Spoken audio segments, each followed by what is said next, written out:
성도 여러분, 기쁨의 아홉째 날입니다. 오늘도 주 안에서 기쁘게 눈을 뜨셨습니까? 우리 욥기의 말씀 먼저 함께 보고요. 또 기쁨의 묵상 나누도록 하겠습니다. 욥기 27장 1절부터 23절의 말씀을 보도록 하겠습니다. 제가 읽어드리겠습니다.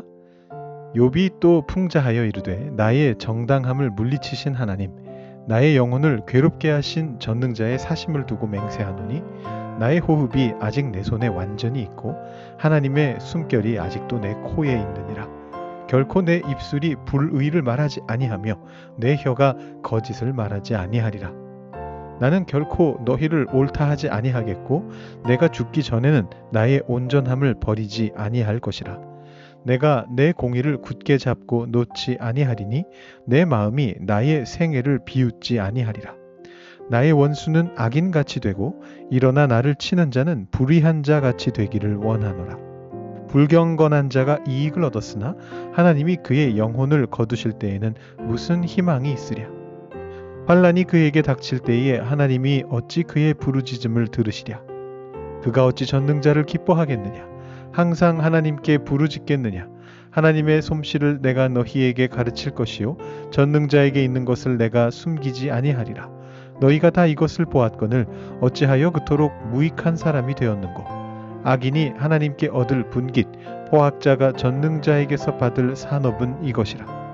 그의 자손은 번성하여도 칼을 위하며 그의 후손은 음식물로 배부르지 못할 것이며 그 남은 자들은 죽음의 병이 돌 때에 묻히리니 그들의 과부들이 울지 못할 것이며 그가 비록 은을 티끌같이 쌓고 의복을 진흙같이 준비할지라도 그가 준비한 것을 의인이 입을 것이요 그의 은은 죄 없는 자가 차지할 것이며 그가 지은 집은 좀의 집 같고 파수꾼의 초막 같을 것이며 부자로 누우려니와 다시는 그렇지 못할 것이요 눈을 뜬즉 아무것도 없으리라. 두려움이 물같이 그에게 닥칠 것이요 폭풍이 밤에 그를 앗아갈 것이며 동풍이 그를 들어올리리니 그는 사라질 것이며 그의 처소에서 그를 몰아내리라. 하나님은 그를 아끼지 아니하시고 던져버릴 것이니 그의 손에서 도망치려고 힘쓰리라. 사람들은 그를 바라보며 손뼉치고 그의 처소에서 그를 비웃으리라. 아멘. 자, 이 욥기 27장의 배경을 한번 살펴보겠습니다.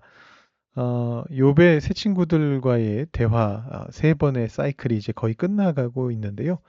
이 마지막 사이클은 약간 모양이 특이하다 이렇게 말씀드렸죠. 엘리바스의 비교적 긴 말 뒤에 욥이 엘리바스를 좀 무시하면서 내용적으로 볼 때 무시하면서 답을 합니다. 자, 그 다음에 빌닷이 나섰는데 이 빌닷은 아주 짧게 말했습니다. 불과 6절입니다. 25장에서 우리가 봤고요. 이 빌닷의 말에 대해서 욥도 그리 길지 않게 대답했습니다. 주일 본문인 26장입니다. 이 25장과 26장의 관계가 상당히 좀 재미가 있는데 토요일은 기쁨의 주제로 좀 대체해서 설교하느라고 저희가 살펴보지 못했고요. 주일은 원래 새벽기도 설교가 없기 때문에 각자 묵상하는 걸로 대체가 되었습니다. 그래서 그 주제에 대해서는 제가 한번 다음 기회에 주일 설교나 수요예배 설교로 다뤄볼까 합니다. 욥기가 좀 지나간 다음에 우리 계속 봤으니까 여름 좀 지나고 가을쯤에 혹시 겨울쯤에 그 내용을 한번 다뤄볼까 하고요. 오늘은 일단 요 구조만 보시면 되겠습니다. 빌닷이 말하고 욥이 대답했습니다.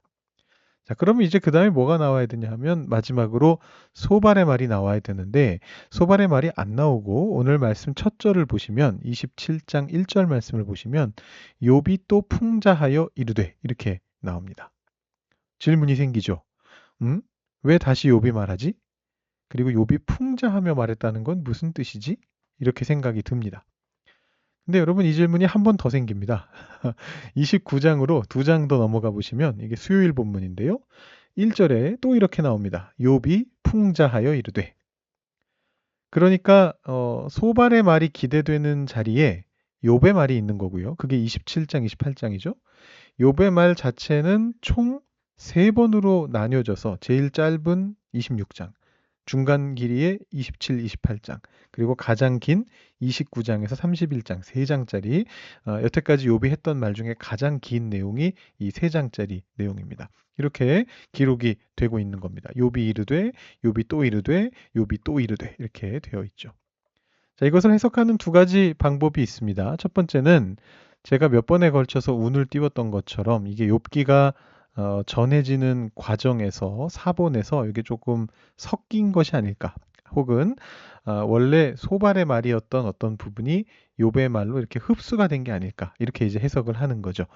우리가 이제 좀 이따가 보시겠습니다만 27장의 말씀이 내용적으로 볼 때 욥의 말이라기에는 굉장히 이질적인 부분을 포함하고 있습니다. 그래서 이 부분이 원래는 소발의 말이 아니었을까, 이렇게 추정을 해보는 것이고요.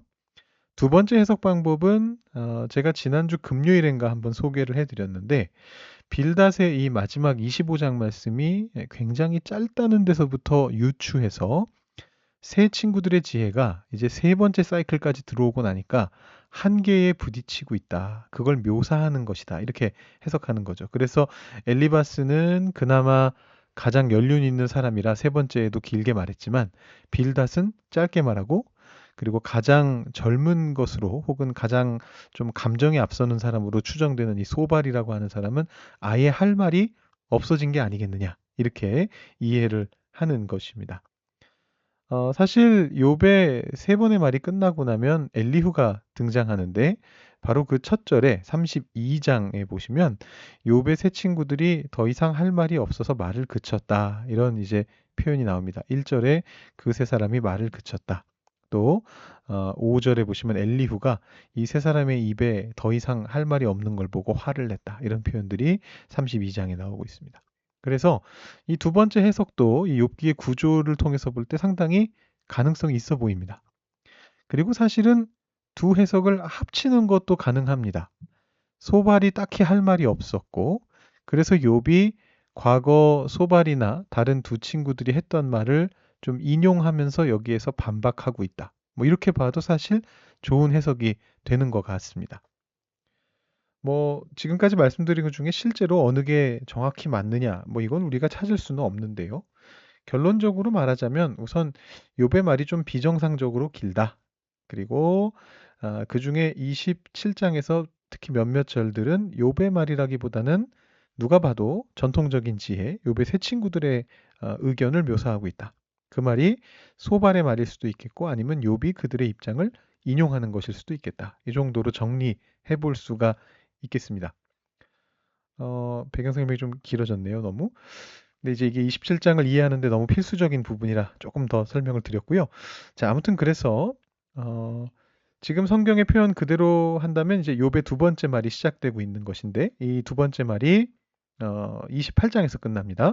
그리고 내용을 좀 짧게 보시면 27장의 앞절에는 명확하게 욥의 입장이 제시가 됩니다. 1절부터 6절까지요. 그 다음에 이제 그 안에 이제 조금 핵심적인 구절들이 있는데, 제가 생각하기에는 우리가 이 내용은 조금 이따가 마무리로 한번 살펴보고요. 학자들이 소발의 말이라고 생각하는, 물론 방금 말씀드린 대로 욥이 본인의 생각과 다른 전통 지혜를 단지 인용하고 있다라고 볼 수도 있는데, 그 부분이 7절부터 10절까지 하고, 그다음에 13절부터 끝절까지입니다. 23절까지요. 거기에다가 이제 전에 한번 말씀드렸던 24장에 붙어 있는 조금 또 특이한 부분, 18절부터 24절 말씀까지 포함해서 여기까지가 다 소발의 말인 것 같다, 이렇게 생각하는 학자들이 있는데, 여기 본문이 좀 어렵습니다. 다른 학자들은 또 다르게 나누기도 하거든요. 그래서 여러분들 묵상하시면서 기억하셔야 될 거는 딱 하나만 기억하시면 되는데, 제가 지금까지 배경 설명을 많이 드렸지만 여러분 한 가지만 기억하시면 되겠어요? 이 부분 넓게 봤을 때 7절부터 23절까지의 부분은 말씀들이 섞여 있다. 좀 섞여 있다. 욥의 생각인 것 같은 부분도 나오고, 욥과 다른 견해도 굉장히 많이 인용되고 있다. 이렇게 좀 이해하신 상태로 오늘 말씀 읽으시면 조금 더 이해하시는 데 도움이 되실 것 같습니다. 자, 오늘 말씀 핵심 구절 한번 살펴보고 배경 설명 마무리하겠습니다. 저는 이 말씀을 핵심 구절로 골라봤습니다. 27장 5절과 6절 말씀입니다. 나는 결코 너희를 옳다 하지 아니하겠고 내가 죽기 전에는 나의 온전함을 버리지 아니할 것이라. 내가 내 공의를 굳게 잡고 놓지 아니하리니 내 마음이 나의 생애를 비웃지 아니하리라. 좀 멋있지 않습니까? 이 앞에 나오는 4절 말씀까지도 사실 연결되는 내용인데요. 제가 일단 2절만 골라봤고요. 욥이 참 큰 고난 안에서도, 그것도 무죄한 상태로 겪는 것 같은 그 고난 안에서도 내가 나의 삶을 비웃지는 않으리라. 내 삶은 옳았고 온전하였노라. 이렇게 말하겠다는 이 고백이 참 멋지게 들립니다. 우리 성도님들께서도 삶을 비웃지 않으시는 그런 삶을 살아가실 수 있기를 바랍니다. 우리 기도하고 오늘 기쁨의 묵상 진행하도록 하겠습니다. 하나님 감사합니다. 오늘도 욥기의 말씀을 보게 하시고 그 말씀 속에서 욥이 어떻게 내 삶을 절대 나는 비웃지 않을 것이다. 나는 끝까지 내 길을 갈 것이다. 라고 고백하는지를 보았습니다. 하나님, 오늘 우리가 욥기 27장 말씀 묵상하면서 이 욥의 마음을 우리 마음속에 품을 수 있도록 도와주시옵소서. 이제 우리가 기쁨의 묵상을 또 나누게 됩니다. 하나님, 이 묵상을 통해서 오늘 하루 우리에게 채워주실 기쁨을 기대할 수 있도록 주님 도와주시옵소서. 감사드리며 예수님의 이름으로 기도드립니다. 아멘. 오늘 앞에 설교 말씀 조금 길어져서 제가 기도를 짧게 했습니다. 오늘은 예수는 믿는데 기쁨이 없어서 라는 책의 6장을 함께 보도록 하겠습니다. 어찌 된 일인가 라는 제목이고요. 성경 말씀을 사실 그대로 가져다 놓은 것입니다. 갈라디아서 4장 15절 말씀과 함께 제가 이 책의 내용을 읽어드리려고 하는데요. 책에서는 이 갈라디아서 4장 15절 말씀을 그 개역개정판이 아니라 NIV 직역으로 적어놨습니다. 이유는 이제 우리말 성경은 복이라고 번역한 단어가 영어 NIV 성경에는 기쁨이라고 나와 있기 때문에 이 우리 책의 주제가 기쁨이라 NIV 직역으로 적혀 있는데요. 제가 먼저 개역개정판으로 읽어드리고 그 다음에 NIV 직역 버전으로 읽어드리고 그 뒤에 책의 내용을 읽어드리도록 하겠습니다. 갈라디아서 4장 15절 상반절 말씀입니다. 너희의 복이 지금 어디 있느냐? NIV 직역입니다. 너희의 모든 기쁨이 어찌 되었느냐? 책의 말씀을 읽어드리도록 하겠습니다. 바울의 애타는 물음에 분명하게 함축된 의미를 잘 보라. 그리스도인은 마땅히 기쁨의 삶을 살고 있어야 하며 만일 그렇지 못하다면 뭔가 잘못된 것이다. 우리가 기쁘지 못하다면 이렇게 자문해 보아야 한다. 어찌 된 일인가? 우리는 어디서 곁길로 벗어났는가? 갈라디아의 초대 그리스도인들은 기쁨과 자유의 복음에서 벗어났고 그래서 다시 돌아와야 했다. 그것이 바울이 그들에게 보낸 편지의 핵심이다. 바울의 물음에 함축된 또 다른 의미는 그리스도인의 삶은 언제나 기쁨으로 시작된다는 것이다. 우리가 기쁨을 놓쳤다면 그것을 되찾기란 간단한 문제다. 왔던 길로 되돌아가 예수님께 맨 처음 마음을 열었던 자리로 가면 된다. 그리스도의 기쁜 소식은 너무도 놀라워서 언제나 기쁨으로 받게 된다. 바울은 다른 곳에서 또 너희는 성령의 기쁨으로 말씀을 받았다 라고 썼다. 오직 그분만이 주시는 큰 기쁨을 느끼기 때문에 사람들이 그리스도께 오는 것이다. 회개하기 바로 직전에 죄인들은 모든 것을 예수님께 넘겨드릴 때 오게 되는 깊은 안도와 평안과 자유를 느낄 수 있다. 그래서 그들은 다 내려놓고 하나님께 맡긴다. 그리고 그분은 말씀하신 대로 그들에게 기쁨을 부어주신다. 이 어려운 결정에 굉장한 기쁨이 수반되지 않는다면 아무도 그리스도인이 되지 않을 것이다.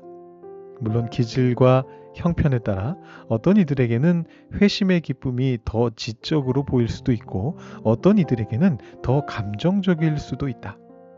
자신의 회심을 점진적 과정으로 보는 사람도 있고 극적인 체험으로 보는 사람도 있다. 이처럼 기쁨을 받는 방식은 저마다 다르지만 모든 참된 회심에는 반드시 기쁨이 따른다. 나아가 회심의 기쁨은 일시적인 것이 아니라 계속 찾아온다. 많은 그리스도인들에게 신앙 초기는 온 세상이 새로워 보이던 시절로 회상된다. 색감은 더 밝아지고 음악은 더 풍요로우며 관계는 더 깊어지고 어떤 고민은 거의 쉽게 해결된다. 거듭나서 영생을 얻은 사람이 어찌 마땅히 그렇지 않겠는가? 내가 만물을 새롭게 하노라 라는 이 말씀은 모든 그리스도인이 처음부터 경험하는 예수님의 약속이다. 우리는 말 그대로 새 생명에 들어간다. 그러므로 바울의 물음은 정당한 것이다. 이게 대체 어찌 된 일인가? 무엇에 쓰였기에 이것을 버린단 말인가? 주 예수 그리스도를 처음 영접할 때의 그 영광스러운 기쁨을 당신은 잊었는가? 왜 이제 와서 그보다 못한 것에 안주하려 하는가? 회심 때보다 지금의 당신이 더 못한 그리스도인이란 말인가? 아니, 사실을 말하자면 당신은 더 진전되어 있어야 한다. 모든 면에서 더 기쁘고 더 자유롭고 더 복되어야 한다. 어떤 경직된 규율과 하찮은 의식이 당신을 기쁨에서 끊어놓고 있는가? 바울은 격분해서 말했다. 어리석도다 갈라디아 사람들아, 누가 너희를 꾀더냐? 너희가 다름질을 잘하더니 누가 너희를 막아 진리를 순종하지 못하게 하더냐? 우리가 기쁨을 원한다는 사실 자체가 기쁨이 무엇인지 안다는 증거다. 한때 가져보았기에 그것을 아는 것이다. 그리고 한때 가졌다면 다시 가질 수 있다. 기쁨은 처음에 어떻게 왔던가? 믿음으로 왔다. 사랑으로서 역사하는 믿음뿐이라는 놀라운 메시지를 듣고 믿을 때에 기쁨이 왔다.